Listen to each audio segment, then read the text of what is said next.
연료로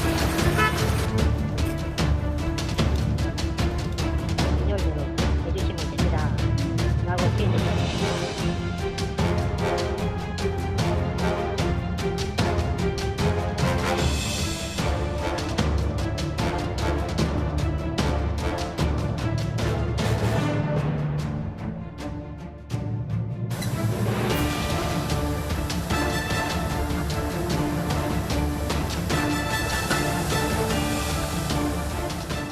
행정안전부 중대본에 따르면 오늘 오전 11시 기준 호우로 인한 사망자 40명, 실종자 9명, 부상자 34명입니다. 지난 2011년 우면산 산사태로 78명이 사망하거나 실종된 이후 12년 만에 최대 규모의 인명 피해입니다. 지역별 현황을 살펴보면 사망자 경북 19명, 충북 16명, 충남 4명, 세종 1명이고 실종자 경북 8명, 부산 1명, 부상자 경북 17명, 충북 13명, 충남 2명, 전남과 경기 각 1명입니다. 주변 분들이 저한테 그런 표현을 많이 하시더라고요. 하늘에 구멍이 뚫린 것 같다. 세상에 쏟아져도 너무 쏟아지는데 근데 이번에는 무슨 폭우 그런 표현도 아니고 무슨 극한 호우 이런 표현이 나와요 지금. 네, 극한 호우 저도 처음 들어보는 용어인데요. 네. 사실은 기상청이 올해부터 시행하는 제도입니다. 작년 서울에 비 피해가 있은 뒤에 비가 많이 오는 호우특보를 발령하면 그런 재난정보에 따라서 행정안전부가 국민들한테 문자를 보내는데요. 네. 이 호우에 관해서는 기상청이 호우가 많이 올 것으로 감지가 되면 바로 직접 보내겠다 이제 이런 정책이거든요. 그때 사용한 용어가 이제 극한 호우인데 여기 비가 많이 온다의 뜻이 담겨 있는데 극한이라고 해서 한 번 더 강조를 했죠. 그러면 김승배 본부장님 현직에 계실 때 이런 표현 안 썼어요? 그 극한호우라는 건 집중호우는 있었죠. 그러니까 국지적으로 많은 비가 내릴 거 네. 집중호우. 극한호우는 뭐 그런 의미고요. 1시간에 50mm 이상 올 때 그리고 동시에 3시간에 90mm 어머. 이상 올 때 이제 그 극한호우다. 그래가지고 문자를 보내는데 이제 극한호우라는 그 용어를 사용하는 것 같습니다. 뭐 잘한 것 같고요. 네. 그만큼 이제 우리나라 여름철에 비가 오는 패턴이 네. 달라진 게 틀림이 없습니다. 지난 14일, 15일 정체전선이 딱 고정되면서 내린데 또 내리고 그런 현상이 있어서 한 이틀 만에 한 300에서 500mm가 내리니까 아이고.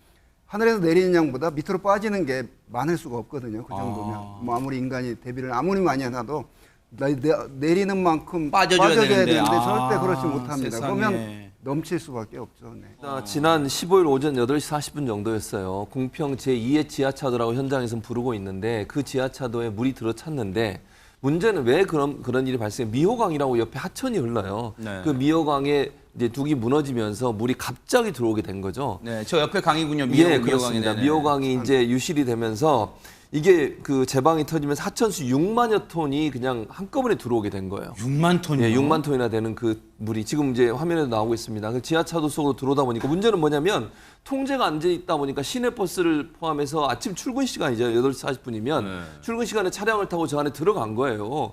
근데 갑자기 6만 톤이나 되는 물이 그냥 들어오게 되니까 침수가 됐고 17대가 물에 잠겼습니다. 전체적으로 보면. 세상에. 그중에 현장에서 9명이 구조가 됐고요.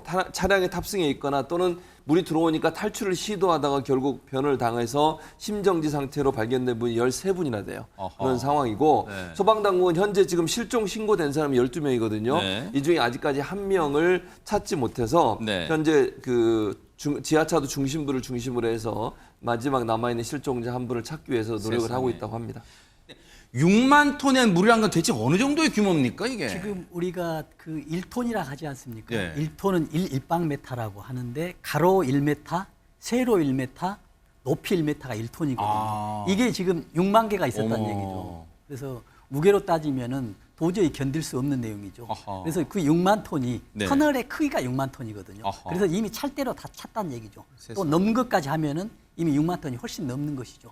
그런데 어떻게 차가 이제 밀고 나올 수 있겠느냐는 얘기죠. 그래서 대피는 거의 불가능했겠다. 그 수압을 견딜 수가 없었겠군요. 그렇죠. 차가. 그렇습니다. 그 수압뿐만이 아니고 또 물살이 있지 않습니까? 네. 물이 속도로 있기 때문에 도저히 사람은 아마 차도 많이 찌그러져 있었을 것입니다. 그런 상황이죠. 그렇죠. 지금 저 그래픽도 보시면 저 터널을 지난 차는 이제 오르막길이지만 6만 톤의 물은 이제 내려오잖아. 그러니까 속도가 붙었겠다는 말씀이잖아요, 지금. 그렇습니다. 속도가 있기 때문에 훨씬 더 큰 힘이 작용하죠. 네. 네, 블랙박스 차량이 지하차도를 주행하고 있습니다. 지하차도 어느 정도 지금 물이 차오르기 시작하고 있죠. 네. 앞 차량이 지나가니까 약간 물보라가 치는 그러네요, 모습까지 지금. 보입니다. 물이 차고 있습니다. 물살을 가로지르면서 지하차도를 일단 벗어났는데 바로 앞에 가던 저 SUV 차량의 바퀴가 그새 잠겨버립니다. 그러네요, 진짜. 순식간이었습니다. 이게 침수 사고가 일어나기 불과 10분 전의 영상이라고 합니다. 어허, 보세요. 지금 내려오는 양도 보세요. 여러분들 육안으로 보이시죠? 이송규 협회장님. 지금 저 정도도 지금 이 앞에 가는 이 블랙박스 차량의 앞에 차량 SUV 차량은 거의 못 올라가고 더디 가고 있어. 그만큼 수압이 센가 봐요, 지금. 그렇습니다. 저기에서 만약에 저기는 이제 탈출해서 성공했다라고 이제 표현할 수가 있겠습니다. 근데 만약에 시동이 꺼졌다라고 한다면 이미 저 차는 뒤로 밀리게 됩니다. 지난 15일 오전 3시경 미호강의 수위가 홍수주의보 기준인 7m를 넘어섰고 오전 4시 30분 홍수 경보인 8m를 넘어섰습니다. 인근 지역 침수가 이어지면서 미호천교 통행은 금지됐지만 궁평 이 지하차도 통행은 그대로 이루어졌는데 오전 8시 10분 강물이 제방을 넘어서면서 제방 보수 작업은 중단됩니다. 세상에. 급기야 오전 8시 37분 제방 일부가 무너지면서 아이고. 강물이 지하차도로 들어오기 시작하는데 그 기세가 상당히 무서웠습니다. 아이고, 세상에. 아이고. 6만 톤에 달하는 물이 불과 3분 만에 지하차도를 완전히 점거하게 됩니다. 지하차도를 지나던 차량 17대가 빠져나오지 못하고 고립되기에 이르는데 그러다 15일 오전 10시 25분 시신 한 구가 처음 발견됐고 다음 날 시신 8구가 추가 발견된 데 이어 오늘 오전 6시 20분까지 시신 4구가 추가로 발견됐습니다. 그래서 나름대로 되게 모니터링을 하고 계셨대요. 우리 그쪽에 우리 지자체에서 위험 수위 말 그대로 뭐 관리선 안에 들어오면 넘었다 싶으면 바로 그런 매뉴얼의 절차에 움직여가지고 통제가 들어가야 되지 않았을까 하는 생각이 들어요. 근데 그거를 왜 못했는지. 미리 통제를 했으면 자연재해를 빙자한 인재죠. 폭우로 인한 자연재해였지만 막을 수 있었던 인재였다라는 얘기가 계속 나오고 있습니다. 여러 가지 이유가 있겠지만 그중에 또 하나는 여러 번의 경고가 있었음에도 불구하고 지하차도를 통제하지 않았다는 점입니다. 제가 시간 순서대로 좀 천천히 설명해 드리겠습니다. 네. 먼저 이 사고가 발생한 건 그날 오전 8시 40분입니다. 15일이죠, 15일 날. 그렇죠, 15일입니다. 그 4시간 반 전쯤인 오전 4시 10분에 금강 홍수통제소에서 미호천교 주변에 홍수 경보를 발령합니다. 네. 이 통보문과 문자는요, 국무총리실, 행정안전부, 충청북도, 청주시 등 기관 76곳에 발송이 됩니다. 그리고 두 번째로 6시 34분에 금강 홍수통제소에서 전화로 청주 흥덕구청에 주민 대피와 통제를 요청합니다. 그리고 7시 40분, 사고 1시간 전이죠.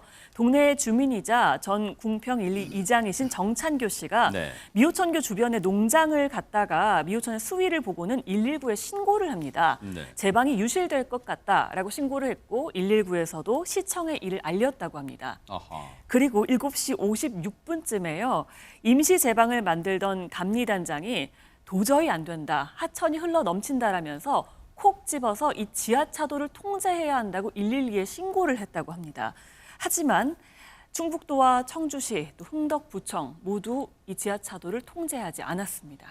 지금 저는 이걸 보면서 작년에 이태원 압사 사고가 있지 않습니까? 결과적으로 보면 똑같이 저는 해석을 하고 있습니다. 왜냐하면 작년에도 사람에 의해서 그만큼의 사람이 사망할 거라는 것을 관리 측면에서 관리자 입장에서는 모른다는 얘기예요. 이번도 마찬가지예요. 이만한 비가 왔는데도 불구하고 거기에 지하차도에 6만 톤이 가득해서 차가 침수될 거라는 것을 몰랐기 때문에 대책을 못 세우는 거예요. 알았으면 왜 대책을 안 세우겠습니까? 그래서 저는 이런 얘기를 하거든요. 안전의 관리는 누구나 하는 게 아닙니다. 안전에 대한 지식이 있어야 되거든요. 네. 무작정 하는 게 아니라 공무원들 입장에서는 순환보직으로 돼서 전문성이 굉장히 떨어질 수도 있기 때문이거든요. 그래서 저런 상황을 보고 이미 우리가 쉽게 왜 통제를 못했지? 라고 얘기를 할 수 있잖아요. 그러나 그 입장에서 보면은 통제를 안 해도 될 걸로 판단하고 있는 거예요. 왜 물이 내려올지 않기 너무 느슨한 대응 아니에요? 이미 다른 측면에서 보면 충분히 느슨하고 잘못되고 인재로 볼 수 있지만 네. 모르기 때문에 모르는 사람이기 때문에 네. 1시간 전, 사고 1시간 전쯤에 미리 이걸 신고를 하셨던 분, 바로 궁평 1, 2, 2장을 지내신 정찬교 님이십니다. 그분 얘기 한번 들어보시고 이어가 보도록 하겠습니다. 14일 날도 물이 이제 많이 올라온 상태였기 때문에 안 되겠다 싶어서 아침에 일단 가서 다시 봐야 되겠다 하는 심정으로 거기를 간 거지. 가니까 모래흙으로다가 그 뚝을 쌓고 있더라고. 제방도 아닌 뚝을 한 대가 임시용전으로다가 뚝을 만들어 놓은 거야. 그런데 이제 물 수위가 높아지니까 그걸 자기들 얘기는 새벽 4시부터 나와 작업을 했다 그러더라고. 새벽 4시부터 그랬다고 하면은 그 이전에는 뚝이 더 얕았다는 거 아니야. 그걸 계속 쌓아올린 거예요. 그냥 모래로다가. 힘이 있어요. 그게. 자꾸 수위는 높아지고. 쉽게 바위로 새알 부식이요. 계란 부시는 게 아니라. 이걸로 수습이 되겠느냐. 얼른 저 장비를 더 급장비를 불러가지고 얼른 저거 더 막아야 된다. 이게 만약에 터지는 날이면은 오송읍 일대가 다 물바다가 된다. 119 대원 두 분이 바로 왔더라고. 보니까 난감한 거야. 자기들도. 뭐 하는 얘기가 우리 둘이 저걸 막을 수는 없어요. 그렇게 싸우다가 보니까 뚝이 터지기 시작했어. 거기는 물이 들어가려니 난 예상 꿈에도 생각 못했던 거예요. 농경지로 들어오는 건지. 그런데 거기서 보니까 양갈래로 서있어. 내가 어제 가보니까. 그건 농지로, 그 지하도 쪽으로. 미연의 방지는 충분했던 거예요. 벌써 일주일 전부터 장마 대비하라고 방송, 기상대 전부 얘기하잖아요. 그러면 탄탄하게 쌓았으면 안 무너졌지. 안쓰러운 일이죠. 뚝이 어떤 그 공사 중에 지금 뭐 보수하서 뭐 여러 가지 이유로 인해서 이제 무너졌다고 하지 않습니까? 상당히 좀 일리가 있습니다. 그러나 이제 우리가 이제 법률적으로 뭐 인재냐 아니냐를 이제 뭐 따져 보겠지만은 가장 중요한 건 지금 비가 많이 왔지만 이 제방 있지 않습니까? 뚝의 역할은 물을 막는 거거든요. 그럼 물을 못 막았기 때문에 그 제방 자체가 문제거든요. 그러면 제방을 관리하는 주체자 측의 책임이 있다라고 볼 수가 있죠. 이미 제방이 무너지면 그 제방의 효과가 안 됐기 때문이죠. 그래서 그러한 것들은 지금 대책이나 이런 것들이 지금 또 앞으로 또 비가 또 오지 않습니까? 그러면 추가적으로 무너질 수 있는 요인이 충분히 되기 때문에요. 지금 당장 시급합니다. 그래서 지금 이재민들은 뭐 하루 이틀, 뭐 한 달, 두 달이 문제가 아니라 지금 이번 장마가 끝이 지금 보이지 않기 때문에 특단의 대책을 세워서 즉시 점검을 한 다음에 안전 점검, 안전 진단을 한 다음에 보강해야 된다는 것을 꼭 말씀드리겠습니다. 이번 오송에서 발생한 사고는 3년 전 발생한 부산 동구 초량 1 지하차도 침수 사고와 닮을 꼴이라는 평가가 나오고 있습니다. 이 부산 지하차도 사고는 2020년 7월 23일 부산에 시간당 최대 81.6mm의 호우가 내리는 상황에서 초량 1 지하차도를 지나던 차량 6대가 순식간에 불어난 물에 잠겨서 3명이 숨지고 4명이 다친 사건이었습니다. 당시에는 해당 용어가 없었지만 지금으로 치면 극한 호우로 인해 발생한 재난이라고 할 수 있습니다. 이 사고와 관련해서 공무원들에게 무더기로 실형이 선고됐고 현재 2심 재판이 진행 중입니다. 이 사건과 이 두 사건, 즉 오송 사건과 부산 사건, 폭우 속에 지하차도 교통 통제가 부실했다. 지하차도 시설물이 제대로 작동하지 않았다는 점에서 유사한 사고라는 평가가 이어지고 있습니다. 부산 지하차도 참사 당시에도 차량 통제가 없었고 차량 진입 통제 안내 전광판이 존재하긴 했지만 3년째 고장이 나 있는 상태였습니다. 뭐 희생자들의 이야기를 알고 보면 더욱더 안타깝습니다. 일단 747번 버스 기사 성실히 임했던 일을 했던 기사였는데요. 그부터 또 홀어머니를 모시고 살던 청년, 또 평소와 다름없이 출근길에 올랐던 70대 여성, 정말 우리네 그냥 평범한 이웃들이 이번에 이렇게 희생을 당했습니다. 특히 747번 버스의 경우에는 원래 노선은 저 지하차도를 지나가지 않고요. 미호천교를 지나가는데 거기가 침수가 돼서 통행 제한이 됐고 또 우회하라는 지시를 받고 그걸 따랐습니다. 그리고 결국은 안타까운 사고를 당하게 됐는데요. 그 외에도 또 희생자 가운데에는 결혼한 지 2달 된 초등학교 교사도 있었다고 합니다. 이분 같은 경우에는 처남이 이제 그 임용고시를 치르러 가는데 같이 지하차도를 가다가 변을 당했고 처남의 경우에는 가까스로 이제 밖을 나와서 살았고요. 안타깝게도 미처 빠져나오지 못했다고 합니다. 초등학교 교사고요. 결혼한 지 2달 됐거든요. 처남이 집에 와서 이명고 씨를 보러 가려고 역 태워주러 갔다가 이런 참변이 좀 일어난 거거든요.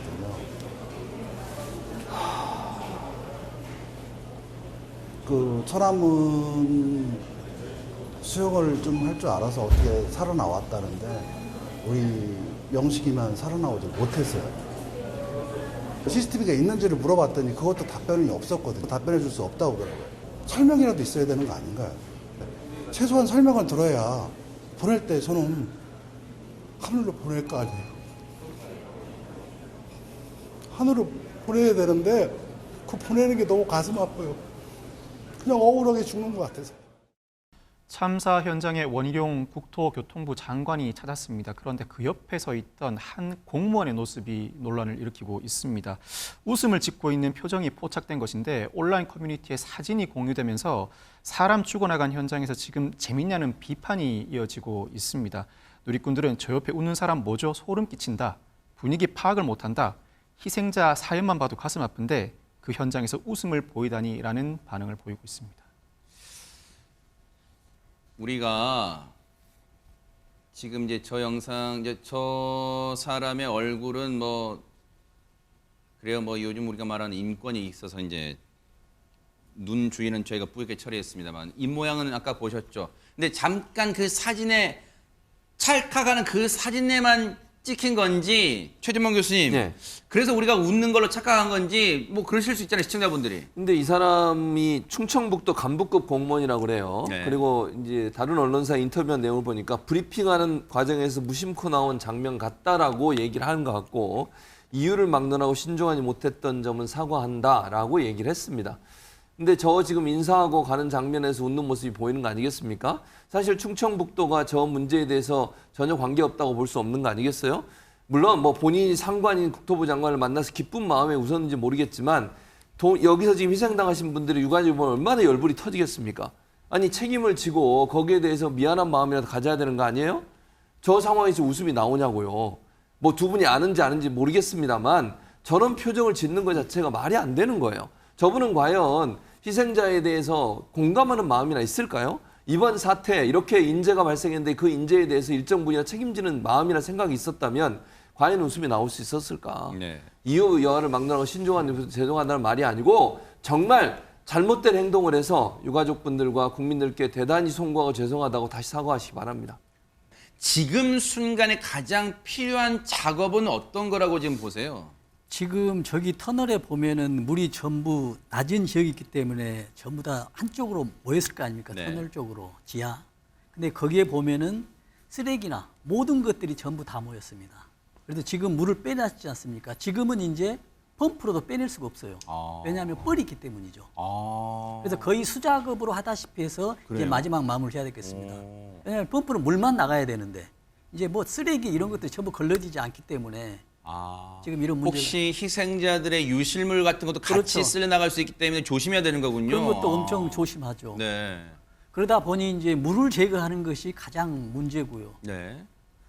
그래서 지금 이제 앞으로 지금 물은 90%는 빠졌다 하거든요. 네. 그러나 이제 나머지 10%가 네. 지금 조금 전에 이야기한 대로 무슨 이물질, 뭐 자동차, 뭐 아마 거기에도 뭐 사망되시는 분도 계시겠고 네. 여러 가지 물건들이 있기 때문에 네. 앞으로 시간이 좀 필요하다라고 좀 보여집니다.